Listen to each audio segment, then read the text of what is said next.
জুলাই বিপ্লবীদের গ্রেফতার, হয়রানি এবং সারা দেশ জুড়ে আওয়ামী ফ্যাসিবাদের আমলের যে পুলিশ লীগ ছিল, সেই পুলিশ লীগদের পুনর্বাসনের প্রতিবাদে আজকের আমাদের এই কর্মসূচি। আপনারা দেখেছেন সাম্প্রতিক সময়ে বাংলাদেশে জুলাইকে বা জুলাই অভ্যুত্থানকে, জুলাইয়ের নাম শুনলে মানুষ নাক ছিটকাচ্ছে। অনলাইনে দেখবেন জুলাইয়ের পক্ষে কোনো পোস্ট বা কোনো ভিডিও যদি প্রকাশিত হয়, সেখানে হাজার হাজার নেগেটিভ কমেন্ট।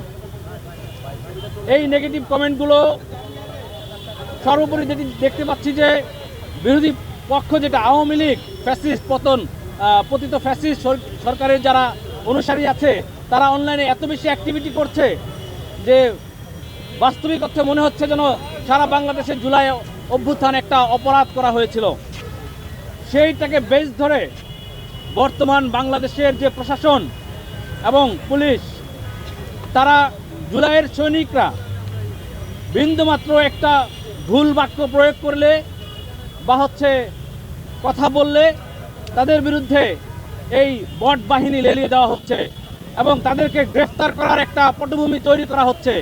যেই পটভূমি দেখেছি গত পরশুদিন আমাদের হবিগঞ্জের সহযোদ্ধা, বৈষম্য বিরোধী ছাত্র আন্দোলনের সদস্য সচিব মাহাদি হাসানের একটা ভুল বক্তব্য এবং সেই বক্তব্যের প্রেক্ষিতে সে কিন্তু ক্ষমাও চেয়েছিল। সেটাকে কেন্দ্র করে তাকে কিন্তু মধ্যরাতে গ্রেফতার করা হয়েছিল। পাশাপাশি আমরা দেখেছি সুরভিকে কয়েকদিন আগে মধ্যরাতে গ্রেফতার করা হয়েছে। আমরা বলতে চাই, বাংলাদেশে মধ্যরাতে গ্রেফতার করার আর কোনো নিয়ম বাংলাদেশে থাকা যাবে না। ঠিক, গ্রেফতার করবেন, কোনো সমস্যা নেই।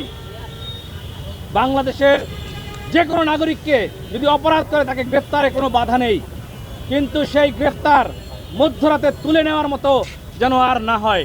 বাংলাদেশে কেউ অপরাধ করলে তাকে গ্রেফতার করবেন, তাকে প্রশাসন মিডিয়ার সাথে নিয়ে এবং তার পরিবারের উপস্থিতিতে তাকে গ্রেফতার করবেন, কিন্তু মধ্যরাতে বাড়ি ঘেরাও করে তাদেরকে গ্রেফতার করবেন, এটা আমরা মেনে নেব না। আমরা দেখতে পাচ্ছি সারা দেশেই জুলাইকে বিতর্কিত করা এবং জুলাই অভ্যুত্থান বাংলাদেশের মানুষের একটা ভুল পদক্ষেপ ছিল, এইরকম এস্টাবলিশমেন্ট করার জন্য একটা প্রচেষ্টা চালাচ্ছে সারা বাংলাদেশ জুড়েই। মিডিয়ায় যারা আগে পতিত ফ্যাসিস্টের অনুসারী ছিল, মিডিয়ায় যারা আপনারা দেখেছেন বিভিন্ন মিডিয়াগুলো যে বাংলাদেশে ছিল হাসিনার আমলে, প্রত্যেকটা মিডিয়াই ছিল শেখ হাসিনার অনুসারী, যে আওয়ামী লীগ নেতা এবং ব্যবসায়ীদের কন্ট্রোলে। বেশিরভাগ মিডিয়া ছিল সেই ব্যবসায়ীদের কন্ট্রোলে, যারা শেখ হাসিনার কথায় উঠতো বসতো এবং শেখ হাসিনার পারপাস সার্ভ করতো। সেই মিডিয়াগুলোতেই শুধুমাত্র মানুষগুলো চেঞ্জ হয়েছে, কিন্তু মিডিয়ার অ্যাপ্রোচ আমরা এখনও দেখতে পাচ্ছি, অধিকাংশ মিডিয়ার অ্যাপ্রোচ এখনও সেই শেখ হাসিনার আমলের বৈধতা উৎপাদনের কাজ করছে।